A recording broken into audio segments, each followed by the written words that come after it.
Good morning, campers. Yeah, I know. You're shocked as I am to see more of this white substance upon the ground and slithering along the highway with me, which is kind of cool looking. I love that's a thing that really only happens in Wyoming and like parts of Nebraska. And I guess we've seen it in South Dakota as well. But it's a Great Plains thing. You don't get this on like Virginia, where there's just like wisps of snow that just kind of float along on the road as you're driving by, just like eddies and swirls created by the passing vehicles. But the road itself is, clear and mostly dry. It's kind of neat. Happy Halloween. It is Halloween. Today is October. No, it's not.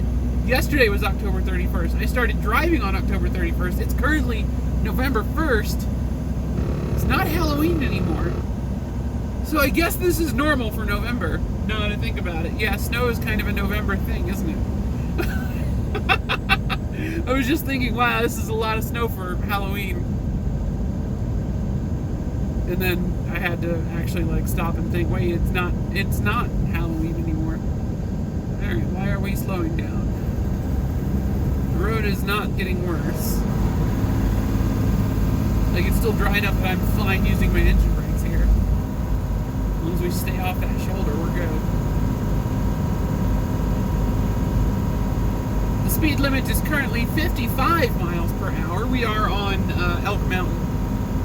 Well, in the vicinity of Elk Mountain. The road doesn't actually go over Elk Mountain. It just kind of goes around it, very close to it. So we're on one of the little ridges. I had a tire blowout here once. This exact spot, this is where I was stopped to get my tire fixed. But the mountain is off to our right, shrouded in snow. Can't even see it. It's there's a hint of a shadow through the mist, and that is Elk Mountain. But where was I going with that? Oh, right. So the entire road between Rawlins and Laramie, which most truckers just refer to as Elk Mountain. It's like a 2-hour stretch of road that we just call Elk Mountain. That it has variable speed limits. So in cases like this where the weather gets kind of, they can drop the speed limit to, in this case, 55 mile an hour, just to kind of encourage traffic to slow down a bit. And I am the kind of person that does not speed. I will not go more than 3 mile an hour over the limit, and even that is just only in California on the clearest days and the least traffic. Out in the desert, I might do 58 in California. But in a situation like this, in Wyoming in the snow, I am certainly not about to speed. So we're actually doing 55 here, which is not ideal because we're on kind of a tight schedule. I did a really cool delivery yesterday. We hauled 2 pallets of fruit juice boxes. So 2 pallets of juice boxes from a warehouse in California to a school in Delta, Utah. Just a middle school. There's a little warehouse across the street from the middle school, and they ordered some juice boxes, and I got to bring them. And only 2 pallets. Only 2 pallets. It was supposed to be 5, and they didn't have enough. So it was only 2. I got paid an alarming amount of money to transport only 2 pallets. It's the lightest load I've ever carried. No, the lightest load I've ever carried that was an entire load on itself. I've had situations where I delivered a single pallet that was part of a larger load, where at the end it was just the last stop only got 1 pallet. But usually situations like that, they combine loads together that are going kind of the same direction, so that you can just a multi-stop load instead of a single load that's only 2 pallets. But the load paid well, so maybe that says something about how our education system is working, that they paid me that much to haul 2 pallets. But the important thing is the school got their strawberry kiwi juice boxes. I don't know. But they didn't have a truck dock because they were not expecting a 70-foot truck to show up. 73 feet specifically. I'm about like 72 feet and 8 or 9 inches. Let's bring our speed down so this guy can merge safely without worrying about me. Yeah, go on. Come on in front of me. You're good. I see how it goes. You don't want to go speeding down one of those on-ramps. Hey, the speed limit's back up to 65. Excellent. So let's just go ahead and run up to 62 again. Now that we can, assuming that this truck in front of me goes faster at some point.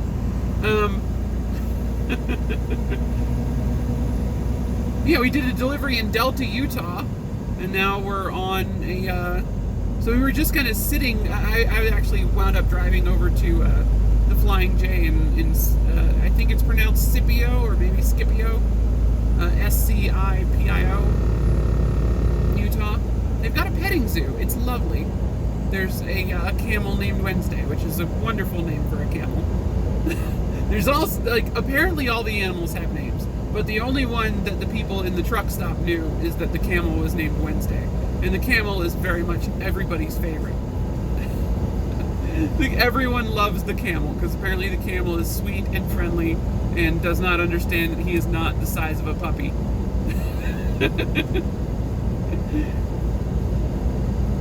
But, like, yeah, that's great. I like that. There was also an emu, and the emu, I'm not sure if the emu was angry at me or trying to be friendly, but it was making like a kind of, it was a clucking noise, but not like a chicken cluck, not like a sort of noise. It was more like a sort of sound, like a golf ball in a plastic cup. And it was doing it much faster than I can do it. My tongue does not operate at the speed at which an emu's skin flaps in the emu's neck can click.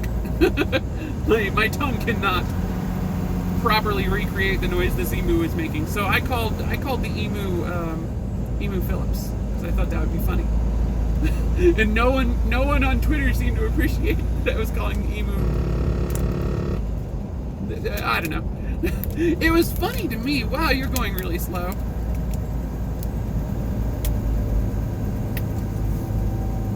Somebody missed the sign that said it was 65 now. Oh, are you letting me by? Alright, cool. Yeah, cool. Thank you, FedEx.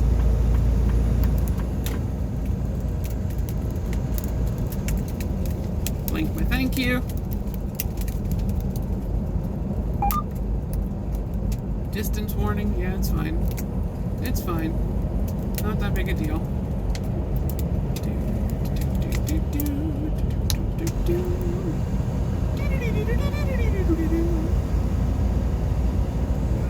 Coming around.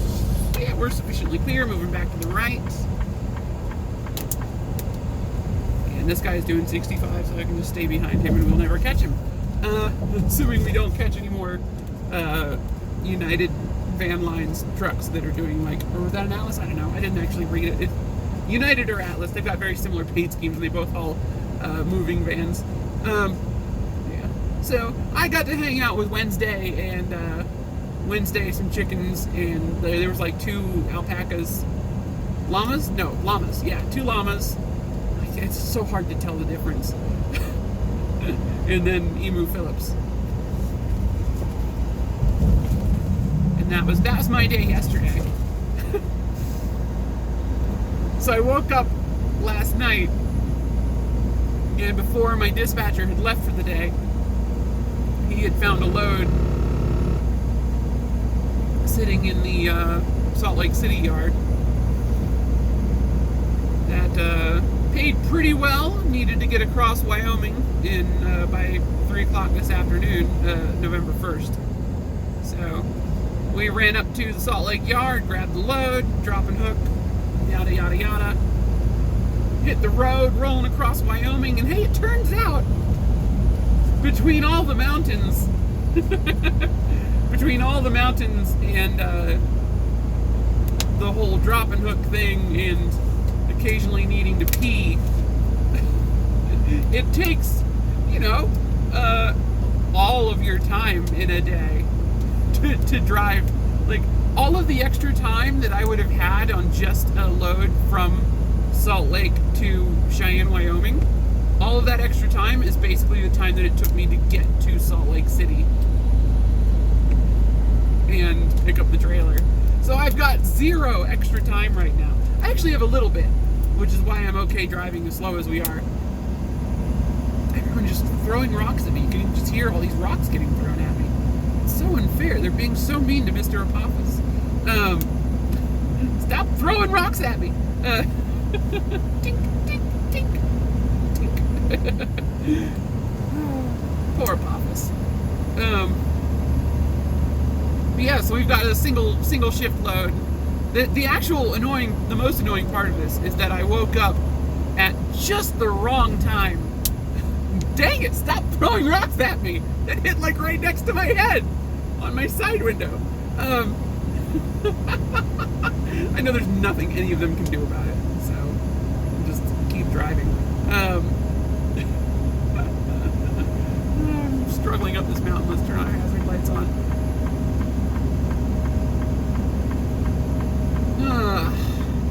Yeah, so I've got 2 hours and 8 minutes on my clock, 95 miles to drive. So I've got 127 now, 127 minutes, 95 miles. So I need to average like 58 mile an hour to get that done.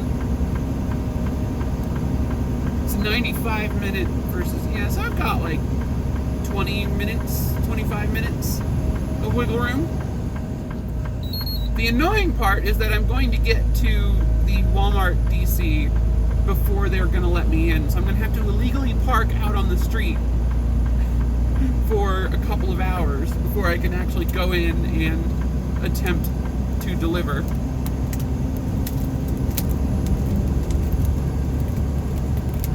Morons. And the speed limit's 75 now, which is weird because this is the most the snow has intruded on the road in the whole time I've been driving. Like, this is the slickest road we've experienced yet. And the speed limit's now 75. I don't understand who makes those decisions. Probably someone that's not here.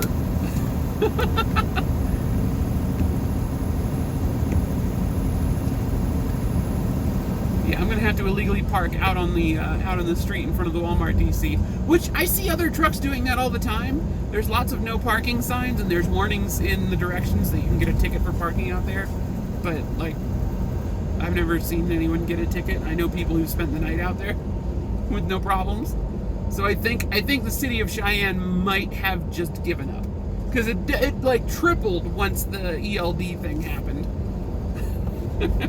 It like tripled. It was awful. There were so many trucks there last time I went in. Of course, last time I went in there like a week ago, the road was closed going westbound, so there wasn't a whole lot there weren't a whole lot of places to park. So I suspect a lot of the trucks on that road that day were just waiting for the road to reopen. They weren't like trying to deliver to the Walmart DC. But from that parking spot, I can just yard move into the Walmart from the road outside. That's fine. That's close enough that yard move will totally work for that. So as long as we can just get there before I run my clock out, we're good. I won't be able to go anywhere after that. Beyond, I will be able to, I can off duty to safe parking, which I am not parking on the street after the delivery. No, I'm gonna off duty to a truck stop. I will off duty to actual parking before I go to sleep. Unless, of course, it's possible that the Walmart DC will just take forever to unload. They do that sometimes, and then you get a sleep break at the customer, which is, you know, sometimes nice, sometimes not nice, depends on whether or not you're expecting it. If a customer happens to take exactly 8 hours to unload you and you weren't expecting it and you were awake that entire 8 hours, it's just frustrating, because you've got to explain to your dispatcher, I know I have hours, but I'm too tired to drive. But I know my computer thinks I was sleeping, but I was really just lying in bed reading a book. So I need to not be driving right now. But we're making it, I think, you know, barring, it depends on how Sherman Hill looks. I mean, we've pretty much defeated Elk Mountain at this point. We're coming up on, I think, Arlington? Somewhere around down here? Actually, no, I think Arlington was that section we passed while I was overtaking the moving van. I think that was Arlington. So we're somewhere east of Arlington. So yeah, we've pretty much defeated Elk Mountain at this point. Not expecting any worse roads than what we've already seen. Stop it, Apophis. That was not the white line. That was just some snow. You're getting confused, buddy. Confusing the snow for the white lines. I know you're afraid of both, my friend. But we're good. We're good. Woo! That was a big rock.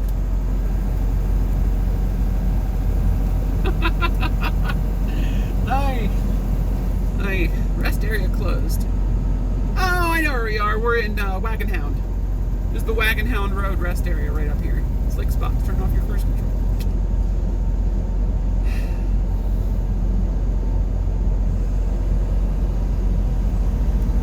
It's not slick right now. I will turn off the cruise control if and when it actually becomes slick. Right now it's just like slightly damp pavement. It's fine.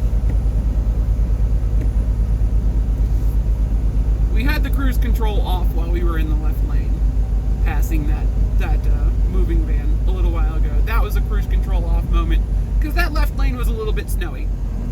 But this right lane's fine. This right lane is right as rain. I don't know what's wrong with me. I've completely lost where I was going with that story. I think I was just talking about why I'm awake and why it's November 1st now. Why it's no longer Halloween. I drove all night because I slept all day yesterday after doing that morning delivery at the school. I delivered first thing in the morning at the school, drove to a truck stop, took a picture of a camel, said hello to an emu that clucked at me, and then I ate some Dairy Queen, which is still weird to me that Dairy Queens have food out here, because where I'm from, Dairy Queen is just an ice cream place. They don't have food. They just have ice cream. So I Dairy Queen, camel, Wednesday, bed, and then wake up and there's another load. And we've been doing that load ever since I woke up. So, progress is happening. But I'm almost finished my day again. And it's like 10 o'clock in the morning, which just feels weird. Feels weird to be finishing up your day before noon. I can't even stop and get lunch yet at most restaurants, and we're almost finished our day. Not that I have time to stop and get lunch anymore.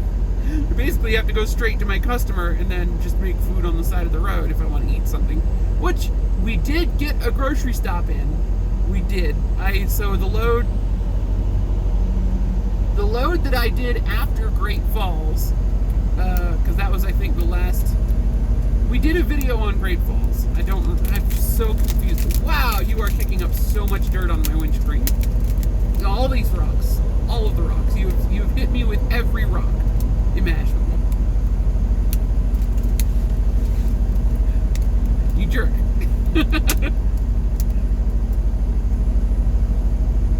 Alright, next truck's a while, so I can afford to wash my windshield again. They're far enough ahead. You know what it'd be like washing your windshield after every truck when there's like 3 trucks in a row that are about to pass you?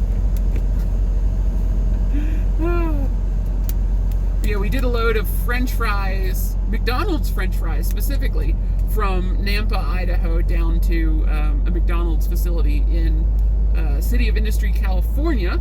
That was awesome. That was a fun load. I enjoyed that. But that meant we got to drive, instead of going 95 south to US 6 to 395, I instead took, I went east a little bit from Boise and picked up US 93, and took that through, I took US 93 through eastern Nevada, and hit up the little Sinclair truck stop in Alamo, Nevada, which is one of my favorite Sinclairs, because they've got a grocery store, an entire grocery store in a truck stop. I love it.